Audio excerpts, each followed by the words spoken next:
Et bonsoir à tous, bonsoir à toutes, bienvenue. Vous regardez, à vrai dire, Bonjour. émission où on parle d'un petit peu de tout et de n'importe quoi. Tu peux le dire, Aujourd'hui, votre émission préférée sur Twitch et YouTube. et je ne l'ai pas dit parce que ça allait de soi en fait. Ce soir, je suis avec Astranéa Desne et Furax. Bonsoir à vous trois, comment allez-vous? Bonsoir. Ça va. Eh bien, ça va très bien. Bonsoir, ça va. On va commencer cette soirée par parler de YouTube et Twitch. Est-ce que YouTube et Twitch est finalement la nouvelle télé? Est-ce que les deux se valent? Est-ce que les deux se rivalisent? Parlons-en, c'est intéressant. Qui veut commencer? Qui veut prendre la parole? Je sens qu'Astral a des trucs à dire.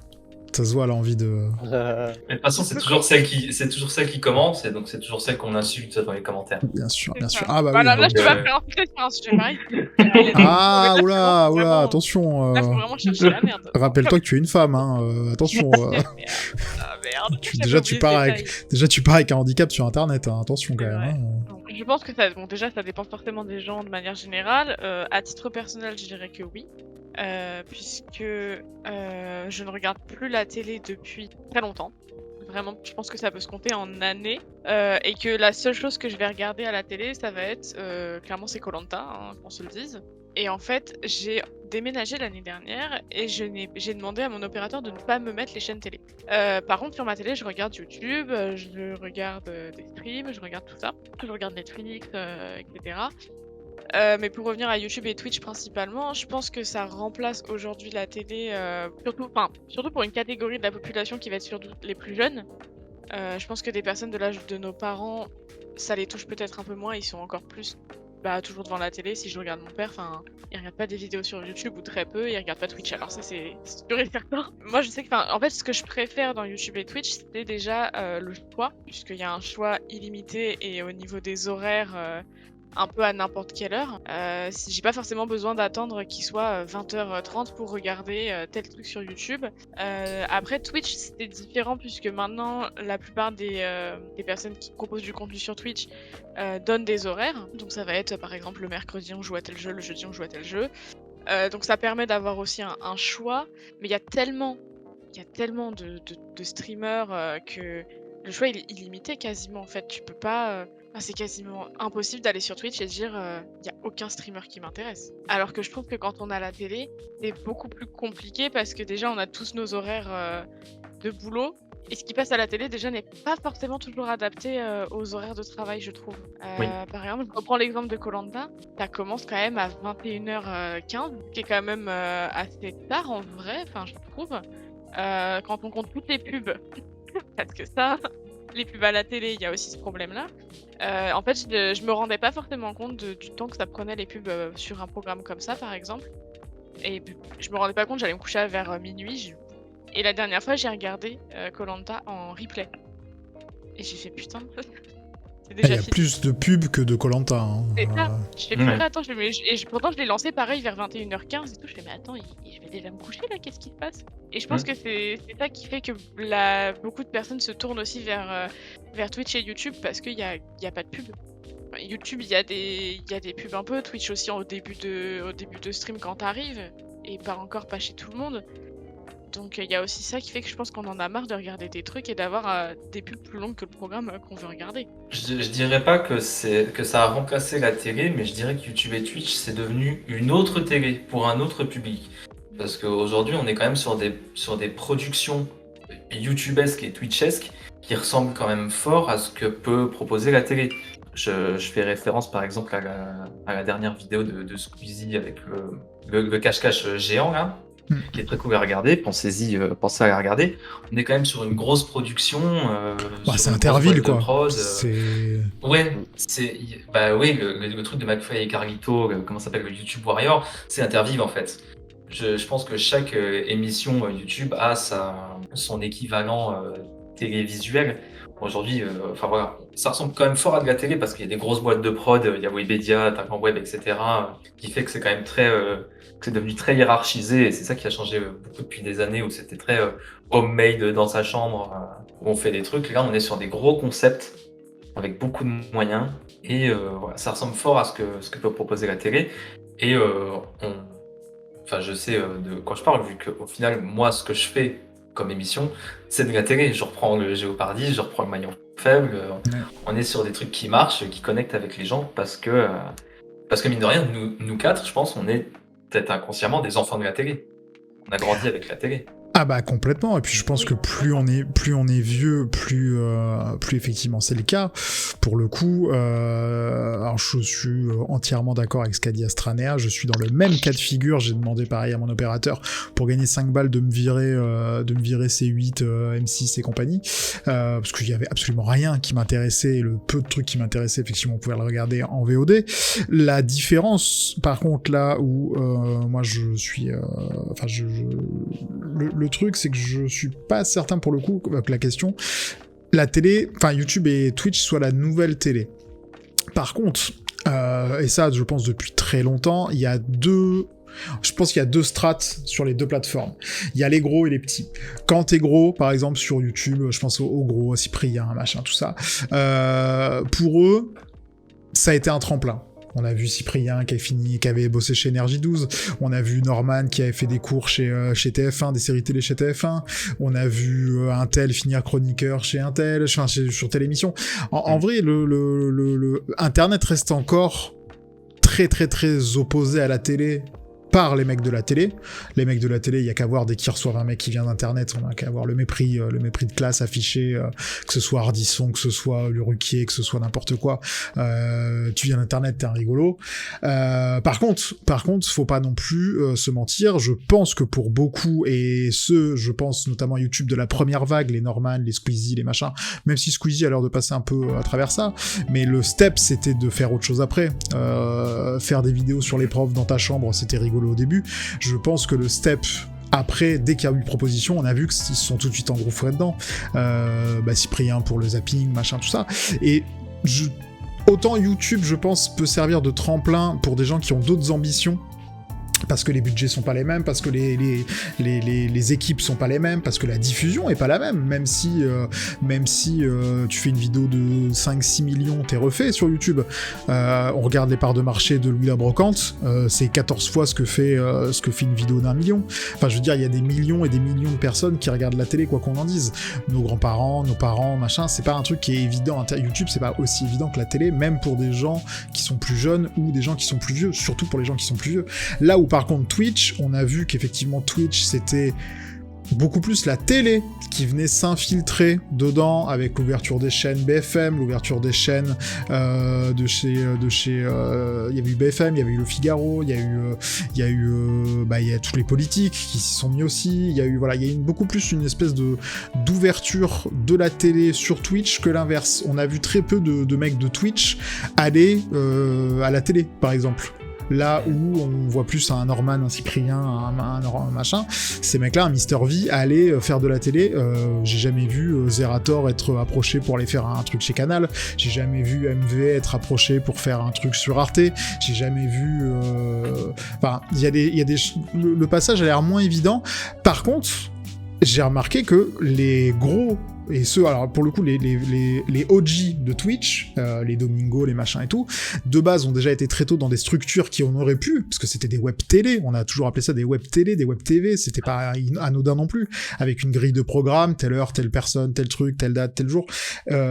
Popcorn, c'est complètement un truc qu'on pourrait retrouver en prime time avant les infos sur France 2 par exemple, ou France 3, ou Canal. Tu vois, on m'annonce que Popcorn ça finit sur Canal à la rentrée. Je suis pas surpris, parce que c'est quali, parce qu'il y a un plateau, parce qu'il y a une régie. La seule différence qu'il y a entre le Grand Journal et Popcorn, c'est qu'il y en a un qui est sur Canal et l'autre il est sur Twitch, tu vois. Je pense pas que le live se prête à tous les types de propos, même à, au final, pas beaucoup de types de trucs qu'on peut retrouver à la télé. Par contre, on retrouve le côté de plus en plus professionnalisé de certains trucs de la télé sur Twitch, là où sur YouTube c'est plus compliqué. Je suis d'accord avec toi sur ce que tu dis sur le côté entre le côté direct et le côté préparé. Je retrouve un peu la même chose à la télé au final. Tu vois, tu retrouves des émissions en direct, certaines qui ont beaucoup de popularité. Je pense au foot, où ça attire énormément de monde. Mais tu vois, par exemple, il y a d'autres trucs en direct qui attirent beaucoup moins de monde. Et ce qui va attirer le plus de monde, ça va être les trucs préparés. Je pense aux émissions genre Koh-Lanta, Fort Boyard, les conneries comme ça. Après, moi, je trouve que ces dernières années, il y a eu une meilleure acceptation de la télé. Ramener des gens de la plateforme internet, enfin de Twitch, YouTube et tout, de les présenter à la télé en fait, de les accueillir, de leur proposer des trucs. Puisque je me souviens au tout début, genre comme tu disais tout à l'heure, le gars il vient d'internet et tout, il est confiné dans sa chambre, il est en phobie sociale, bon. Voilà, ça, je trouve que ça a beaucoup changé et tout, et ça devient un peu plus, la télé tolère un peu plus ce genre de personnes. Après, le truc, c'est qu'il y a aussi sur Twitch un truc, enfin, j'ai l'impression en tout cas que le public Twitch et le public YouTube est pas du tout le même en termes d'interaction. Je pense qu'il y a beaucoup plus de viewers YouTube que Twitch. Le souci aussi, c'est que le viewer Twitch, historiquement, Twitch, ça reste du jeu vidéo. Et qu'il y en a encore beaucoup qui ont du mal à accepter le côté autre. On n'a qu'à voir, bon, alors là, ça va être l'exemple un peu extrême, hein, mais les hot tubs, bon, bah voilà, dès qu'ils ont vu qu'il y avait une meuf qui faisait pas du jeu vidéo ou des mecs qui se mettaient en maillot de bain dans une baignoire, bon, il y a toujours la frange de Mongoliens qui sont venus monter au créneau en disant « c'est pas du jeu vidéo, Twitch c'est fait pour jouer aux jeux vidéo !» Bon, voilà, le truc c'est que il y a aussi cette partie-là de Twitch, du public Twitch, qui est beaucoup moins accessible que sur YouTube, parce que je pense qu'il y a énormément de gens, peut-être pas énormément, mais en tout cas une bonne partie du public de Twitch qui reste des mecs qui veulent voir des gars dans leur chambre faire des trucs, que ce soit du jeu vidéo, que ce soit genre machin. Je pense que tu viens plus sur Twitch pour une personne que pour un concept. Là où sur YouTube, ça va plutôt être l'inverse. Tu viens pour un concept et tu vois les gens qui sont avec. Je pense qu'il y a un public qui, de par le fait qu'effectivement, il faille être à l'heure, moi j'en connais plein qui viennent pas sur Twitch parce qu'ils ont pas envie de participer. Tu vois, ou qui ont la flemme de se créer un compte, qui ont la flemme de machin, parce que j'ai pas envie de parler à des gens, parce que machin, si je viens, je vais être obligé d'eux, tu vois. Il y a ce côté un petit peu aussi actif de Twitch, et certains se sentent un peu obligés, alors que bon, on s'en fout, hein, si vous voulez pas parler, vous parlez pas. Mais il y a ce côté un peu plus... je peux regarder ça sur mes chiottes, tu vois, sur YouTube. Il y a le côté, je peux regarder ça pendant que je bouffe, je peux regarder ça quand je suis aux chiottes, je peux regarder ça dans le bus. Là où Twitch, ça demande une implication un petit peu plus élevée, quand même. La difficulté que va rencontrer Twitch pour certains et qui vont peut-être avoir plus de mal, c'est qu'effectivement, comme il n'y a pas de montage, il y a forcément des moments où quand tu regardes un stream, des fois il y a du vide un peu. Ça peut être un gros streamer qui a l'habitude, il y a forcément des moments où il joue à un jeu et il n'y a pas forcément de trucs sur quoi rebondir, il y a des petits moments où il va rien se passer. Et il n'y a pas d'interaction, quoi. C'est ça, et il y a du contenu qui se prête pas à Twitch. Enfin, tu vois, par exemple, moi je suis une grande fan des vidéos de Sims sur Twitch, mais c'est chiant à mourir. Ah bah oui. Il n'y a pas de montage, c'est chiant à crever, alors que sur YouTube, t'as du montage, c'est dynamique, ça dure 10 minutes et c'est bouclé. C'est vrai que sur Twitch, bah tu dois t'investir un peu plus. T'arrives sur un stream des fois à 17h, tu sais pas à quelle heure il va finir. Et après, des fois, je me dis, enfin moi des fois j'ai envie de regarder des personnes sur Twitch. Et des fois, je me dis, ouais, mais c'est vrai que je sais pas à quelle heure ça va finir, à quelle heure je vais me coucher, alors que YouTube, tu vois, ta vidéo, elle dure 20 minutes, elle dure 20 minutes, quoi. Si c'est trop long, t'en regardes une plus courte et c'est pas grave. Après, l'avantage de YouTube, c'est que c'est édité, c'est monté, et c'est sûr que, en fait, par exemple, ça fait un petit temps là que je commence à suivre un peu les lives de Squeezie le jeudi. Et c'est vrai que la première fois que je suis arrivé sur le stream, en fait, il jouait, mais il était concentré. Donc, en fait, il parlait pas. Et en fait, je dis, putain, mais c'est vachement mou et tout, parce que je regardais les best-of avant qui mettaient sur YouTube. Et c'est vachement dynamique, ça enchaîne et tout, machin. Et en fait, c'est là que tu te rends compte la différence entre le direct et le rendu final que t'es monté. Ouais. Ah bah complètement. Moi, je sais qu'il y a des streamers que je n'ai jamais vus en live, j'ai toujours vu des best-of sur YouTube. Parce que si tu fais pas partie de... Si tu fais pas partie des, on va dire, des meubles et que tu connais les refs et que machin et que tu vois, t'as des gens dans le chat avec qui interagir, bah il y a des fois où on se fait chier, quoi. Et c'est là tout le risque et le talent d'un mec qui fait du stream, c'est comment rendre les trucs chiants cool, tu vois. Enfin, c'est quand tu stream, tu stream, je sais pas, n'importe quoi. c'est pas une vidéo de Squeezie de 2014, quoi, tu vois, c'est pas juste, y a pas des, oh ouais, trop bien, oh cool, oh voilà, bah machin. Bah, genre, tu vois, genre, ce serait énervant. Je me souviens qu'une fois, on l'avait fait, j'avais eu un gage où pendant 15 minutes, je devais streamer comme Squeezie, il filmait en 2014. J'ai eu envie de mourir au bout de 5 minutes. Genre, faire des, oh là là, oh, j'ai trop peur, oh, alors l'équipe, ça veut dire quoi? Oh, vous avez vu, bon allez, on va faire là, oh, tiens, oh, frère, c'est épuisant au bout de 5 minutes, tu vois. Donc, je pense qu'effectivement, c'est pas les mêmes. Après, je suis, je pense, l'archétype du mauvais viewer Twitch. Personnellement, je suis très peu de gens, je mets en fond et je dis rien. Genre ça Twitch c'est vraiment le côté je fais ma vaisselle, tiens je mets un stream en fond, j'étends mon linge, tiens machin. Et je sais que des fois il y a des gens ils ont l'impression de pas me voir, mais c'est juste que je sais que si je dis bonjour dans le chat, ça va être l'enfer. Ça va être l'enfer parce que ah salut ça va et toi tu fais quoi? Hop, alors t'es là tu réponds sur ton téléphone ou sur ton clavier. Bah ça va, ah trop bien écoute, ah bah si et ça et puis t'as rien fait et puis au final t'avances pas. Et ça a ce côté un petit peu plus demandeur parce que du coup c'est en même temps une bonne chose et une mauvaise chose quand tu streams, parce que si tu sais qu'il y a des gens qui te regardent, c'est cool, mais si personne n'interagit, c'est chiant, parce que streamer c'est très bien, hein, machin, mais je pense que quand tu commences à streamer, tu le fais aussi pour avoir une interaction avec les gens, parce que sinon juste tu t'enregistres et tu vois, tu prends une caméra, tu t'enregistres, tu gardes ça pour toi, aucun intérêt d'aller sur Twitch. Ça n'a aucun intérêt, mais du coup ça a ce côté un peu pervers de je le fais.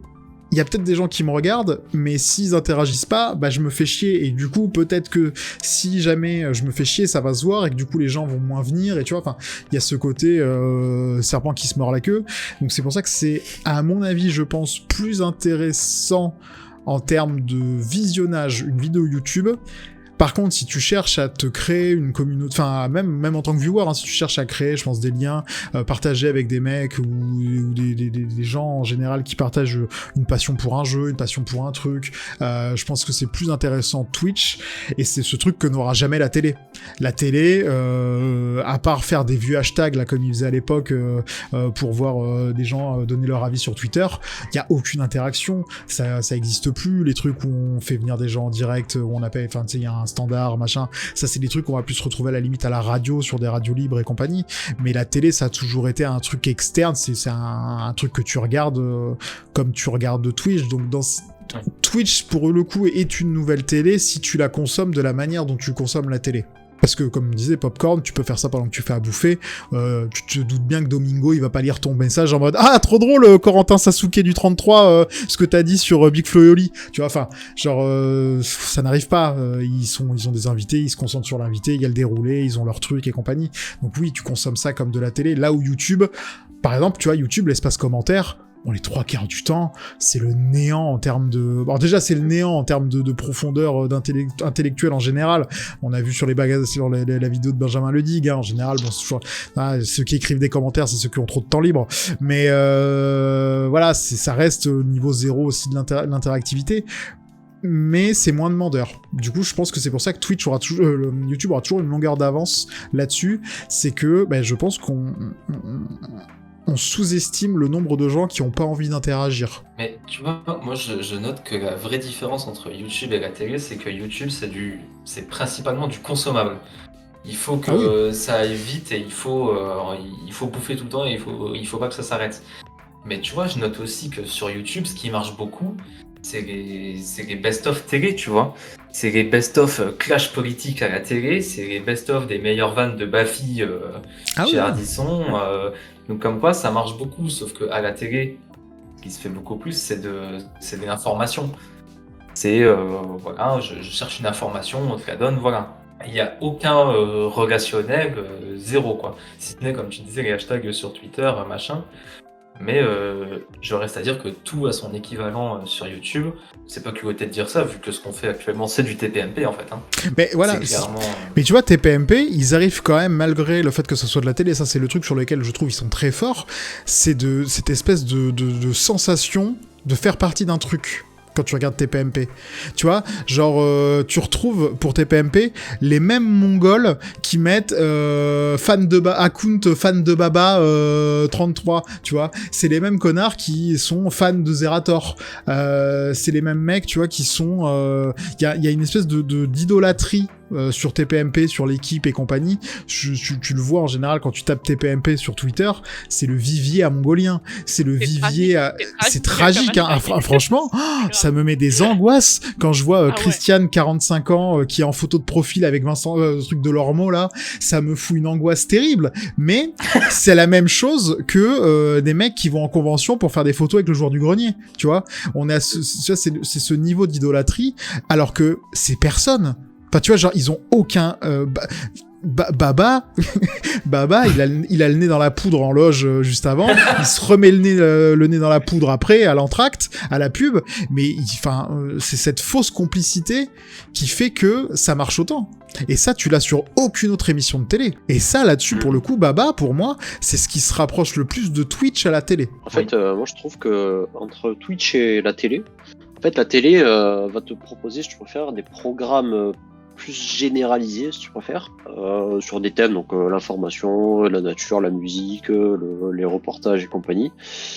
Alors que, tu vois, Twitch et YouTube, enfin, je pense plus à YouTube, va te proposer vraiment un truc vraiment plus ciblé, vraiment plus précis sur ce que tu recherches, en fait. Et alors, d'un autre côté, c'est un peu pour ça que les deux fonctionnent, les deux arrivent toujours à fonctionner, parce que il y a des gens comme moi, je veux dire, je consomme 0 de Twitch. Il y a juste, quand des fois, tu sais, je lance Twitch, je vois Saturn en live, je fais oh, MDR et tout. Et c'est tout, quoi. Et... il est sympa, lui. Je le connais, il est cool. Ouais, non, mais c'est vrai, et après, genre, moi, tu vois, je m'en fous, en fait. Genre, je mets la télé en fond et ça me suffit, quoi. C'est limite si j'écoute, quoi. Ouais. Un truc aussi sur lequel la télé, et ça je suis aussi pareil très surpris que ce se soit pas fait approprier, parce que c'est un truc qui fonctionne fort, c'est la fiction, les séries télé. Il n'y a pas de séries télé sur Twitch, il n'y a pas de séries télé sur YouTube. Sur Twitch, c'est compliqué, hein. Ouais, mais du théâtre ou machin. Genre, tu sais, genre des pièces de théâtre ou des machins, des représentations, des gens qui jouent, tu vois. Tu vois des musiciens, tu vois des peintres, tu vois des artistes, tu vois plein de types d'art différents sur Twitch. Par contre, tout ce qui est comédie, tu le vois très très peu. La difficulté comme tu dis, tu vois, de faire de la fiction sur YouTube et Twitch, c'est le budget. Oui. Parce que, tu vois, et l'organisation. L'organisation, le budget. Alors sur Twitch, l'organisation, clairement, parce que faire un truc en live, c'est hyper compliqué. Mais sur YouTube, il y a des créateurs qui essayent de faire des courts-métrages, et des fois, il y a des trucs qui sont très qualitatifs, mais le problème, ça va être le budget. Enfin, moi, je sais que quand j'étais au lycée avec des potes, on avait voulu tourner une web-série. Bon, on a très vite arrêté parce qu'on était naïfs, tu vois. Est-ce qu'il y a des traces quelque part? Je ne crois pas. En fait, je ne parle plus à ces personnes, donc je ne dois plus en avoir. Mais tu vois, nous, quand on voyait, tu vois, des trucs genre le visiteur du futur qui est parti de rien, en vrai, et là où ça en est maintenant, tu vois, c'est un bel exemple, en vrai. Mais nous, on était, on avait un truc, on avait un vrai scénario. Enfin, on avait vraiment, c'était préparé quand même un minimum. On n'a pas fait ça en mode, je prends mon téléphone, je te filme, vas-y, fais quelque chose. On avait fait des séances de répétition, des trucs, des machins.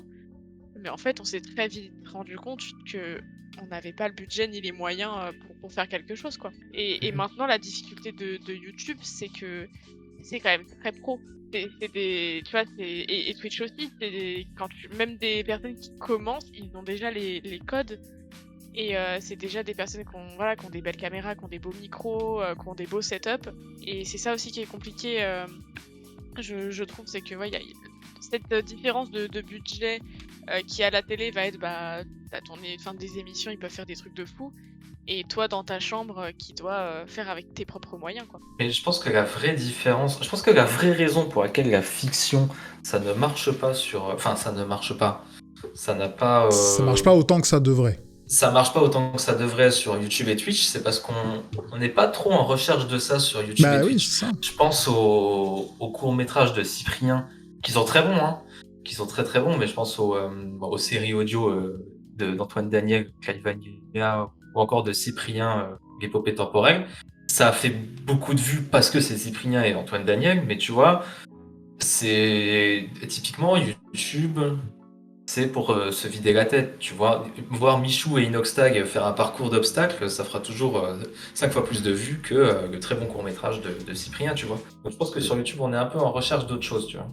Je pense qu'on est plus, comme disait Surf. Surf a dit deux trucs qui sont très vrais. Déjà, combien de mecs se sont ramassés pour faire percer des web-séries comme on connaît? Ça, c'est vrai, déjà. Je suis sûr qu'il y en a des trucs bien meilleurs que Le Visiteur du Futur. Je suis sûr qu'il y en a eu déjà 1 milliard qui ont été faites et qui n'ont pas percé. Donc effectivement, c'est la chance. C'est comme pour tout, hein. C'est le bon endroit, au bon moment, à la bonne période. Et effectivement, je pense qu'aussi Internet, on est plus sur du réel. Plus que sur du, comme disait, je crois que c'est le Georges Hugonet qui disait ça, il ferait plus de vues en faisant un vlog sur ses vacances dans les Alpes que de faire une vidéo montée comme il a fait pour les 11 ans et compagnie.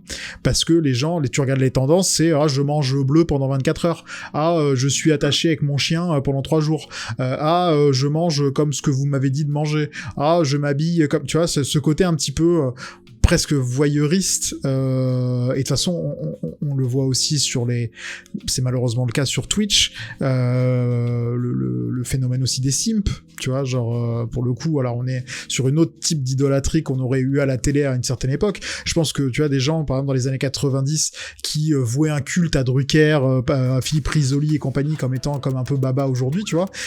Le problème, c'est qu'il y avait que. Là, maintenant, tu peux trouver sur 1 milliard de personnes, que ce soit sur YouTube, sur Twitch, comme on disait Astra au début, et que le problème, c'est qu'il y a des gens aussi qui vont se jeter là-dedans en mode un peu misère affective, tu vois, misère sexuelle, misère affective, en mode tiens, il y a quelqu'un, j'ai personne dans ma vie, cette personne-là elle me parle, du coup hop, j'ai envie de cette accroche un peu affective, il me parle, j'existe, tu vois, il y a ce côté un peu j'existe de Twitch et de YouTube, même si voilà, YouTube c'est encore un peu moindre, mais effectivement je pense que c'est la grosse différence à la télé, c'est pour ça que la télé sera jamais Twitch et YouTube seront jamais la télé entièrement, c'est à cause ou grâce aux gens aussi qui regardent. Et ça, je pense que ça sera toujours la grosse différence. Tant qu'on pourra avoir un accès direct à quelqu'un, on pourra jamais le consommer de la même manière, je pense. À part sur les gros trucs, type télé, popcorn et compagnie. Mais je pense que dès que c'est quelqu'un tout seul devant une webcam, il y a plus ce côté intimiste, qui est un peu voyeur, qui plaît à un public qui n'est pas le public de la télé, je pense, maintenant.